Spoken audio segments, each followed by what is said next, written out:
കാറ്റിനെ വിചാരിക്കുന്നവൻ വിതയ്ക്കയില്ല, മേഘങ്ങളെ നോക്കുന്നവൻ കൊയ്യുകയുമില്ല. സഭാപ്രസംഗി 11:4. തെറ്റുകളും അബദ്ധങ്ങളും സംഭവിച്ചിട്ടില്ലാത്ത ആരുമില്ലല്ലോ. തെറ്റുകൾ പരാജയങ്ങളോ തകർച്ചകളോ അല്ല, വളർച്ചയുടെ അനിവാര്യ ഭാഗമാണ്.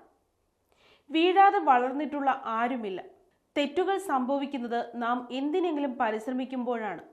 ജീവിതത്തിലെ പരാജയങ്ങളെ നിഷേധാത്മകമായി കാണാതെ വിജയത്തിലേക്കുള്ള ചുവടുകളായി കാണുന്നവർക്ക് തെറ്റുകൾ അധ്യാപകരാണ്. തെറ്റുകൾ സംഭവിച്ചാലും നിശ്ചയമായും വിജയികളാവുക തന്നെ ചെയ്യും. ഒരു നദി ഒരിക്കലും മുൻപിലുള്ള തടസ്സങ്ങൾ കണ്ട് അതിൻ്റെ പ്രവാഹം നിർത്തിക്കളയുകയില്ല.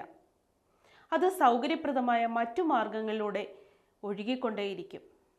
അതാണ് ജീവിതം. പിൻവാങ്ങലല്ല, മതിയാക്കലുമല്ല, തെറ്റുകളെയും തടസ്സങ്ങളെയും ശരിയായ വിധം ഉപയോഗിക്കലാണ്. മാർഗമധ്യേയുള്ള കല്ലുകളെയോ കുഴികളെയോ മറികടന്ന് മുമ്പിലേക്ക് നാം പോകുന്നത് പോലെ തെറ്റുകളെ മറികടന്ന് ലക്ഷ്യത്തിലേക്ക് നമുക്ക് പ്രയാണം ചെയ്യാം. നദിയെപ്പോലെ ഒഴുകിക്കൊണ്ടേയിരിക്കാം. ജീവിതം ധന്യമാകും. ദൈവം നമ്മെ അനുഗ്രഹിക്കട്ടെ.